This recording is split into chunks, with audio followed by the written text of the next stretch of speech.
جان دینے کا تو کیا تم ایک کام کر سکتے ہو؟ ایک تو ارادہ کر لو کہ اب میں جہیز نہیں لوں گا. تم جان دینے کی بات کر رہے، میں تم سے کہہ رہا ہوں جہیز مت لو نوجوانوں، تمہاری بہنوں کی، ہمارے بہنوں کی شادیاں ہو جائیں گی.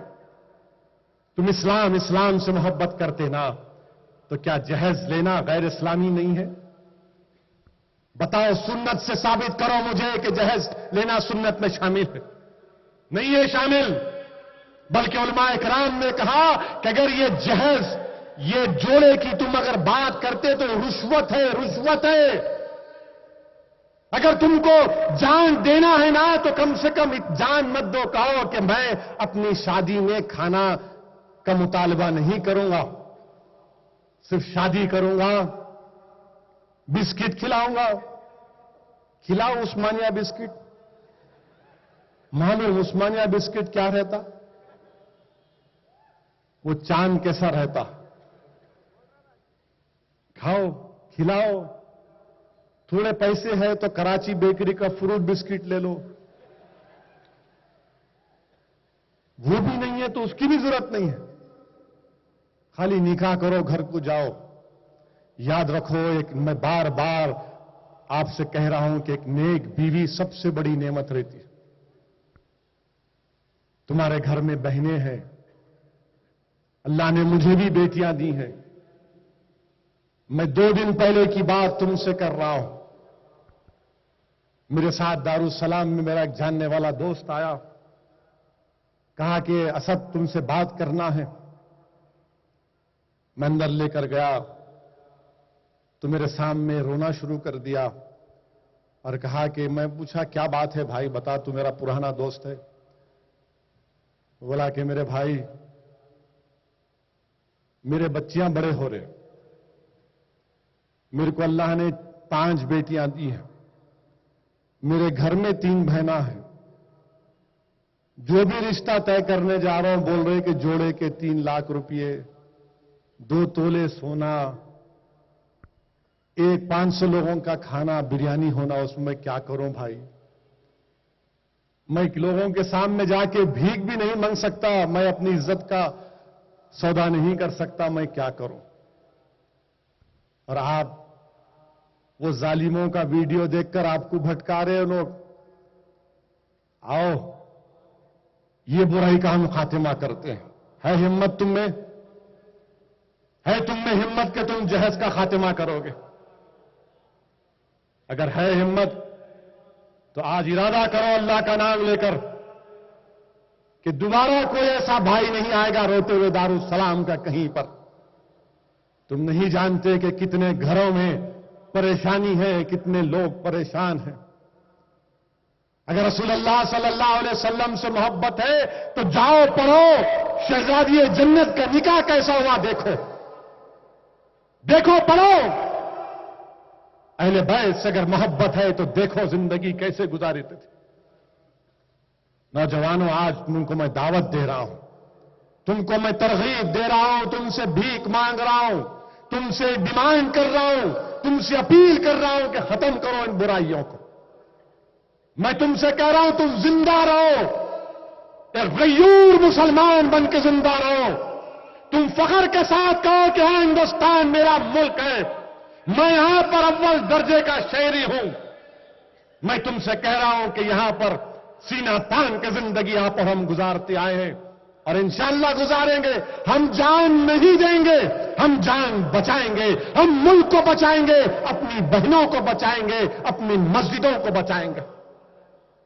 یہ کام ہم کو کرنا ہے اور ہم خاموش نہیں بیٹھ سکتے. یاد رکھو، جہیز کیا کرتے ہمارے پاس؟ جہیز دے دیتے، باپ کا انتقال ہو جاتا، اماں مر جاتے، بہن بولتی میرا حصہ کہاں ہے؟ تو بولتے تیرا کنیا دان نہیں کرے ہم، کئی کا حصہ تیرا؟ میں اسے کئی بہنوں کو جانتا ہوں. ارے جہیز مت دو، باپ کا حصہ دو. یاد رکھو اللہ کے پاس تمہاری پوچھ ہوگی، اللہ کے پاس تمہاری پوچھ ہوگی. جو حصہ اللہ نے طے کیا اس کو پورا کرو. جہیز دے کر اپنی بہنوں کو اپنے ماں باپ کی جائیداد سے محروم کرنا یہ بہت بڑا گناہ ہے.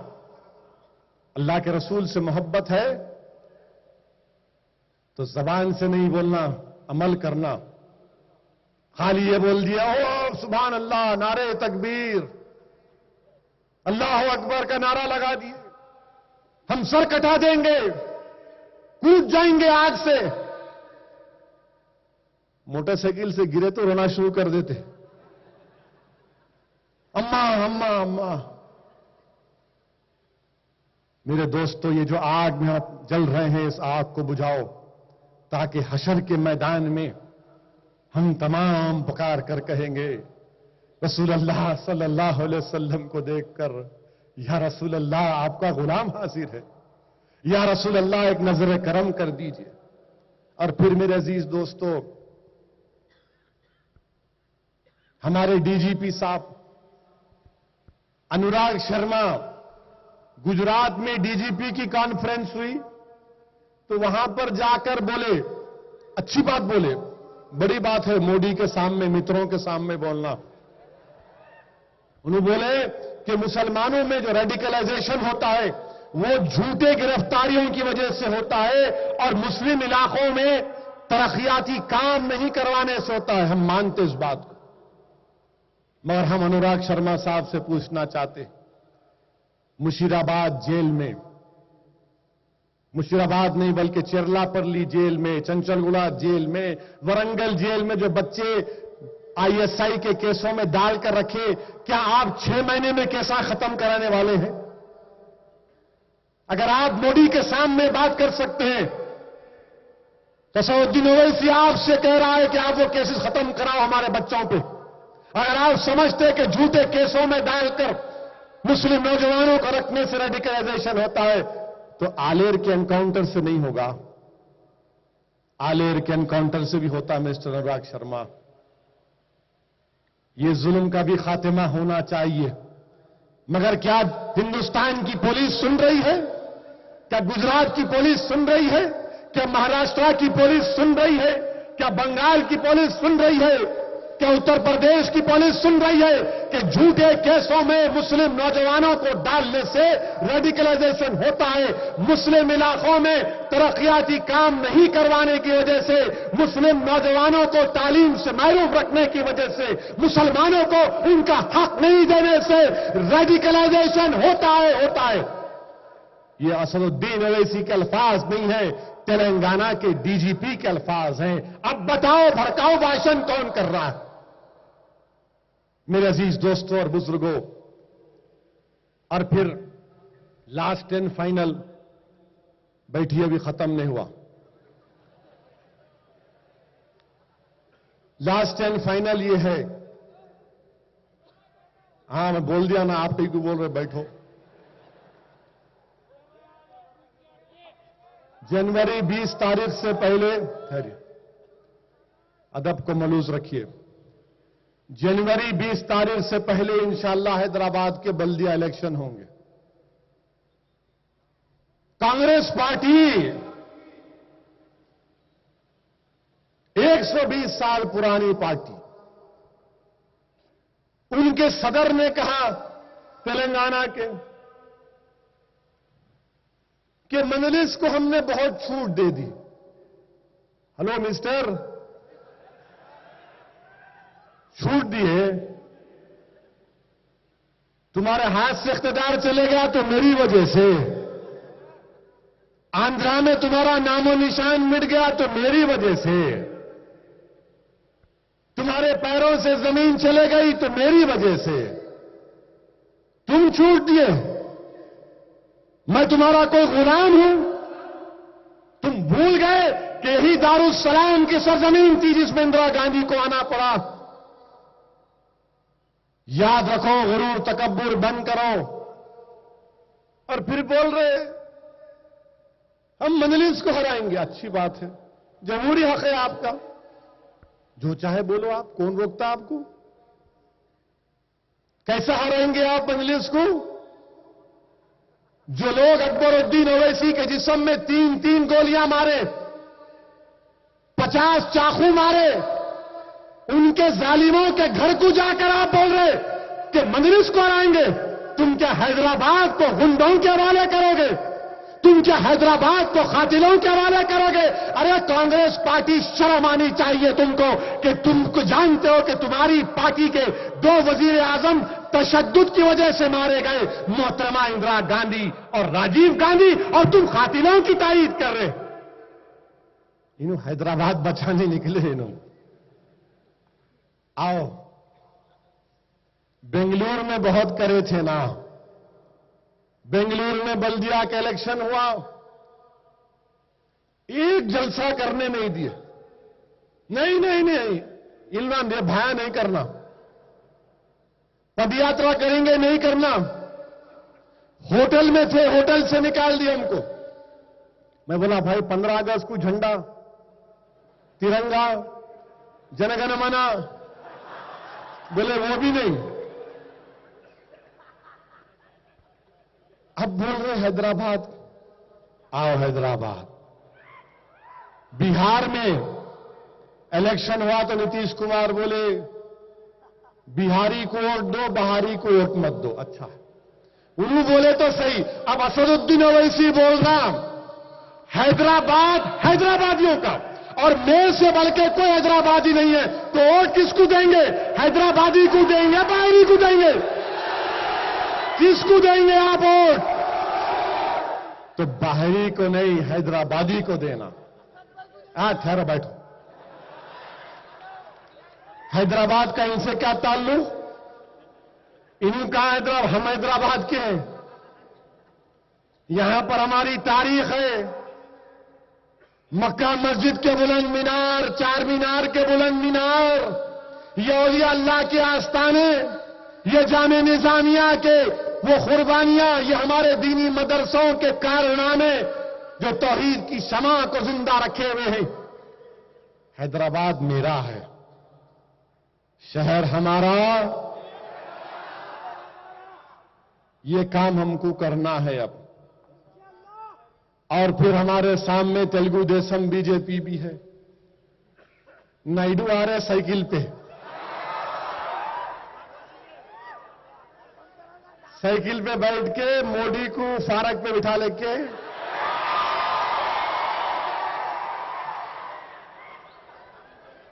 اور موڈی بول رہے ٹھہرو نائیڈو صاحب ایک سیلفی لے لیں گے۔ کیا بات ہے، کیا بات ہے، مسٹر نائیڈو اور مسٹر موڈی نے سیلفی۔ بول رہے متروں دے دو ہم کو ووٹ، بھارت کو ایسا کرنا ہے۔ کسان خودکشی کر رہے، روس میں بیٹھے ہوئے ہیں، حیدرآباد کو آئیں گے۔ میرے عزیز دوستوں، بزرگوں، نوجوان ساتھیوں، ہم کو بتا رہے، ہم کو بول رہے منلز بہت آگے بڑھ گئی۔ انشاءاللہ تعالی ہم زندہ نہیں رہیں گے، یاد رکھو میری اس بات کو۔ میں نہیں رہوں گا، اکبر نہیں رہیں گے، بلالہ نہیں رہیں گے، پاشا قادری نہیں رہیں گے، ممتاز خان نہیں رہیں گے، سب ایک نہ ایک دن اس زمین کی غذا بنیں گے۔ مگر ہم جو کام کر رہے ہیں، اگر خدا نہ خواستہ ہماری زندگیوں میں فائدہ نہیں ہوا قوم اور ملت کو، تو آنے والی نسل تو ضرور فائدہ اٹھائے گی انشاءاللہ تعالی۔ اگر ہندوستان کی پارلیمنٹ میں مسلمان اور دلت کے صرف ان کے ووٹوں سے 35 سے 40 ایم پی جیت کر آ جائیں گے تو ہندوستان کی سیاست کا رخ بدل جائے گا۔ آج ہندوستان کو ضرورت ہے دلت اور مسلمانوں کے اتحاد کی، اور جب تک ہم زندہ رہیں گے ہم اس بات کو پھیلائیں گے، ہم اپنی جماعت کو مضبوط کریں گے انشاءاللہ تعالی۔ میں آج بہار میں کامیاب نہیں ہوا، کل ہوں گا انشاءاللہ تعالی۔ آج سیمانچل میں ہم نے آواز دی، کل اللہ ہم کو کامیاب کرے گا، 2020 میں دیکھ لیں گے۔ بنگلور میں نہیں ہوا تو اسمبلی الیکشن میں ہوں گے، اسمبلی الیکشن میں دیکھیں گے روشن، کتنا روشن رہیں گے تم دیکھیں گے انشاءاللہ تعالی۔ ہم بتائیں گے انشاءاللہ تعالی۔ یہ جمہوریت ہے، اور جمہوریت میں لڑنا ہم کو آ گیا. جو جماعت کے اراکین جن کی تربیت سالار ملت کے پیروں کے پاس بیٹھ کر ہوئی، انشاءاللہ تعالی وہ شاگرد اپنے استاد کو کبھی مایوس نہیں کرے گا انشاءاللہ تعالی.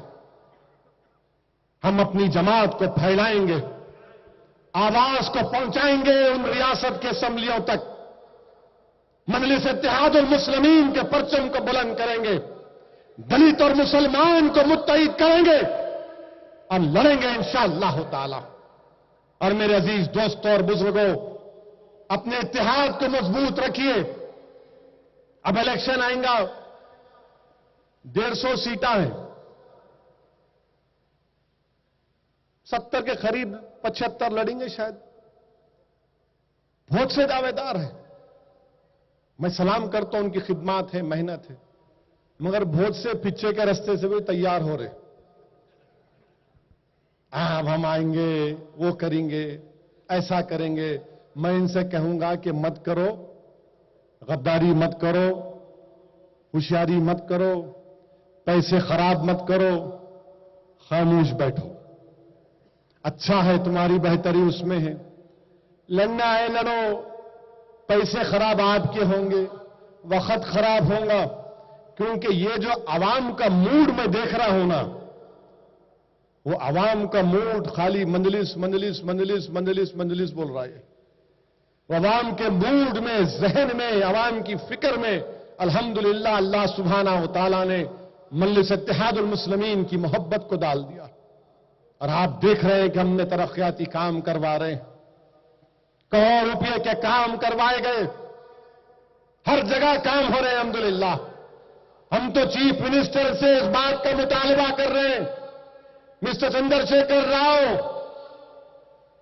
حیدرآباد میں غریب مسلمان دلت بیکورڈ کلاس کو گھر کی ضرورت ہے. کم سے کم آپ چندرائن گٹا اسمبلی حلقے میں 150 ایکڑ گورنمنٹ کی زمین ہے، آپ وہاں پر ہزاروں فلیٹس بنا کر غریبوں کو دے سکتے. ہم حکومت سے لڑ رہے ہیں کہ غریبوں کو گھر بنا کر دیا جائے، اور لوگ آ رہے ہیں، ہم کوشش بھی کر رہے ہیں. اور دوسری بات، یہ بلڈنگ ریگولائزیشن کے معاملے میں ہم حکومت کو بول رہے ہیں 100 گز کے کئی کو پیسے لے رہے ہیں آپ، چھوڑو 100 گز کو، فری میں کر دو ریگولائزیشن ان کو. یہ جو پانی کا بل ہے اس کو معاف کر دو. آپ کتنا ہوگا؟ 40-50 کروڑ روپئے. یہ 4 آنے کے بندر کے لیے 12 آنے کی رسی کیوں کر رہے آپ؟ لائٹ کا بقایا جات ہے، معاف کر دو. آپ ایک مرتبہ لائٹ پانی کا معاف کر دو، غریبوں سے بہت بڑا بوجھ ٹل جائے گا. یہ مجلس اتحاد المسلمین کام کر رہی ہے. 5 روپئے میں کھانا ہم دے رہے ہیں. یہ مجلس کی اسکیم تھی. فلائی اوور ہم بنائے، مجلس کی اسکیم تھی. آپ کیا بولیں گے تو کانگریس بولے گی، T D P B J P مل کے مقابلہ کریں گے. اب خبر آ رہی ہے کہ سائیکل کے اوپر نائیڈو بیٹھیں گے، فارق پہ مودی بیٹھیں گے، اور یہ پیچھے سٹینڈ پہ کانگریس کے لوگ بیٹھیں گے. تینوں مل کے آ رہے ہیں مقابلہ کرنے کے لیے مجلس اتحاد المسلمین سے. اچھا ہے، تین ہی آ رہے ہیں، اور تھوڑے آ سکتے کیا؟ آؤ، ایک 4-5 کر کے ایک مرد سے مقابلہ کرو. خالی 3 کئی کو آ رہے بھائی، اور ایک 2 ٹیم کو جمع کرو، آؤ مقابلہ کرو.